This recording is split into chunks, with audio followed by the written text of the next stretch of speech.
Now the Three Martini Lunch with Greg Corombos and Jim Geraghty. And welcome, everyone, to the Monday edition of the Three Martini Lunch, along with Jim Geraghty of National Review. I'm Greg Corombos of Radio America. Good, bad, and crazy martinis for conservatives today, as usual.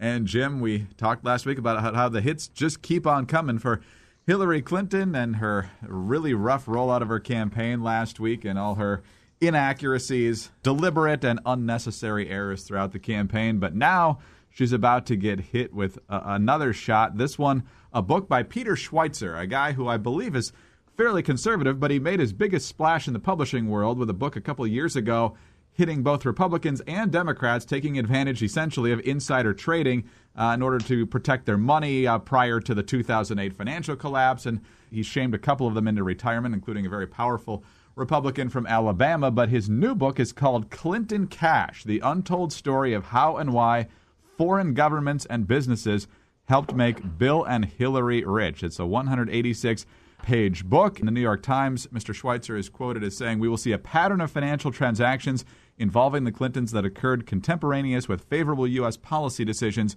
benefiting those providing the funds." This, of course, during Hillary's time as Secretary of State. The Times reports his examples include a free trade agreement in Colombia that benefited a major foundation donor's natural resource investments in the South American nation, development projects in the aftermath of the Haitian earthquake in 2010, and more than $1 million in payments to Mr. Clinton by a Canadian bank and major shareholder in the Keystone XL oil pipeline around the time the project was being debated in the State Department. And, oh, by the way, Bill Clinton has publicly endorsed Keystone, despite the fact that the president is obviously against it. So, obviously, Schweitzer will be painted as a partisan right-wing hack by the Clinton people. But when there's already these rumors out here, this book couldn't come at a better time, Jim. There's a lot to feel cheery about if you're not a fan of Hillary Clinton about this. Because, look, one, as I said, the style of the book is not overwrought, frothing at the mouth, innuendo stuff. Apparently it is his best attempt to do straight journalism and lay out the facts. And the facts appear to be pretty devastating. And it draws together a couple of things that have kind of nagged at us and other folks have written about. It's interesting that he said that he's given exclusives to the New York Times and to Fox News and to various other journalistic institutions to kind of let them look at the same stories. And some of these stories it feels like we've heard about before, looking at the Clinton Foundation's donations from foreign governments and things like that. There are a couple of things people on the right or people who don't like the Clintons have been pointing out for a couple of years now. The unbelievably large speaking fees that Bill and Hillary get. The number of people who she speaks to or as connections to who she had some sort of decision-making authority over at the State Department while she was at the State Department. Obviously, the number of foreign countries have been really fascinated in getting in and having buying friendship, so to speak, with a future president of the United States. The just general money-grubbing atmosphere that's around the Clintons, even though they are more than comfortable and more than wealthy and no discernible need for the money. Here they are. This connects all the dots and basically say, look, this was a favor factory. People have been making that accusation against the Clinton Foundation for a couple of years now. And it now sounds like he very much connects the dots. Now, would this be provable in a court of law? We'll see if anything comes out of it. I think it's safe to say there's not a single prosecutor in the country who'd want to take on Hillary Clinton without some sense of fear or some sense of intimidation. But if this is laid out, then Hillary Clinton has been effectively, been bribed for years and years now. He says is that the highest paid speeches of Bill Clinton's entire career all came when she was Secretary of State. That's kind of an interesting little indicator there that he became a lot more valuable as a speaker when his wife was making decisions at the State Department. Boy, now again, she'll probably be able to say, look, this is all coincidental. Everything was on the up and up. I did nothing in corruption. Everything was, everyone had the best of intentions. And my emails will prove it, Greg. Oh, wait, they're all deleted now. Oh, gee, that almost, I'm sure they would have been so exculpatory, but unfortunately they're all deleted. Huh. Boy, that's a bummer, huh? Yeah. We'll just never know. But just got to take her word for it. She's been on the up and up with us over the years. So of course. Yeah, it's not like she's lied in the past. So. Right. All right. Speaking of the foreign policy of the Obama administration, both during and after Hillary Clinton's tenure in the State Department, our bad martini is once again very, very bad, and it comes to us from the Middle East. Last week was full of troubling news. ISIS closing in on surrounding Ramadi, Al-Qaeda essentially taking over a key airport, and various other critical points in Yemen. Now we get a double shot over the weekend. This one from Breitbart. The Islamic State has released a new video showing terrorists beheading 15 men on the beaches of Libya's Barca province and 15 other men in the desert in the southern Fezzan province. The terrorist group claimed the men were worshippers of the cross belonging to the hostile Ethiopian church. It's a 30-minute video, 30 people beheaded, and it's essentially an ongoing screed against Christianity and Catholicism in particular.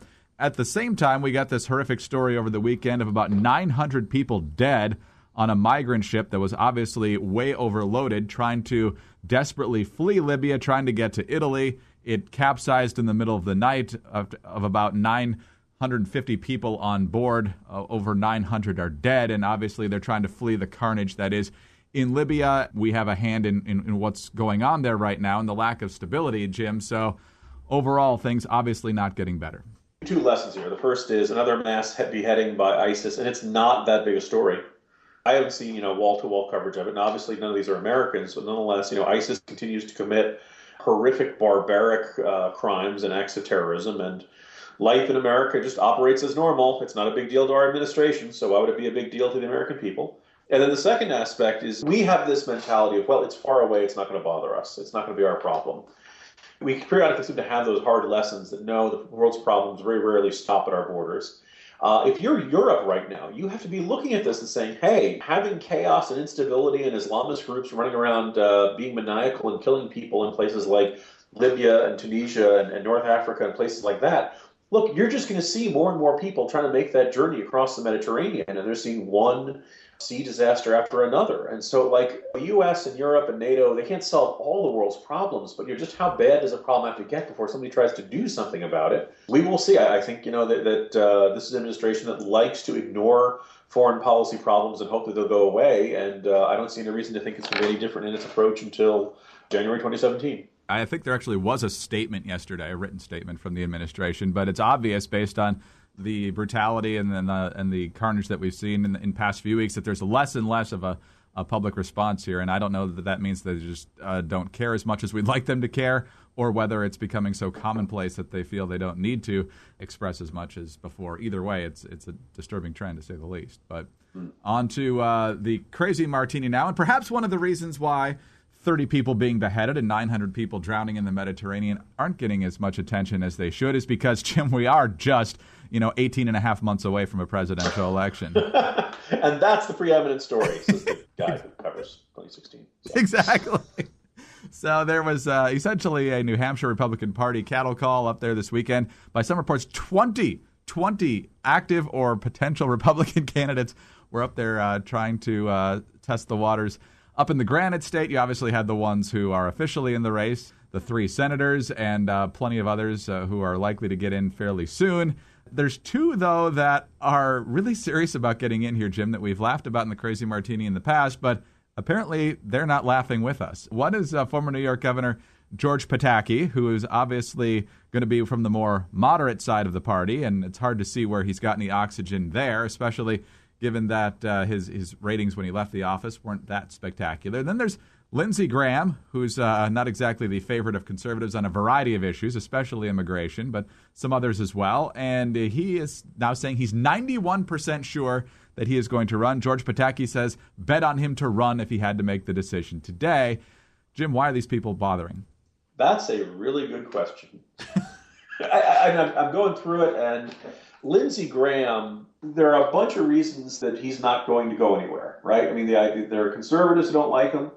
As much as I think he's a personally nice enough guy, I don't think you'd necessarily say that he was a amazing public speaker or some sort of defiant voice of the party. I think people like what he's done on the Judiciary Committee, but he also has voted for a couple Obama Supreme Court justices, right? I mean, he's a guy who will make the great case against Sonia Sotomayor and then turn around and confirm her, which is, kind of maddening from a lot of perspectives. I'd also point out, Greg, what's probably the 3rd most important state in the presidential selection process? Probably South Carolina. Probably South Carolina. So if he runs, presumably he gets a decent chunk of his home state vote, and then all of a sudden every other Republican candidate might say, why compete so much in South Carolina? It's going to vote for Lindsey Graham anyway. By the way, it may not, but I'm sure there are a lot of South Carolina Republicans who are like, no, Lindsey, don't do that. don't have the Tom Harkin effect. Don't, dissuade everybody from coming to our state and competing because you're running here. So, yeah, that's baffling. And then Pataki. I mean, you look at a guy who probably the highlight of his career was that address right before George W. Bush at the 2004 convention. Would we take him over Andrew Cuomo? Sure. That's not a high bar to clear. Is he walking around and he says, everywhere I go in this country, people want me to run for president? Are they members of his family? Or are they just people who just want him to leave where they are right now? Man, this conversation, George, Pataki, you really should go run. I mean, run away from me right now. Just run for president. And, awkward cocktail party conversations that's driven. They are the coal that fuels the engine of Pataki 2016. I don't know what the heck this is all about. And both of these guys, you don't want to be the authority who says you can't run for president, but it certainly seems like it's been a full field as is.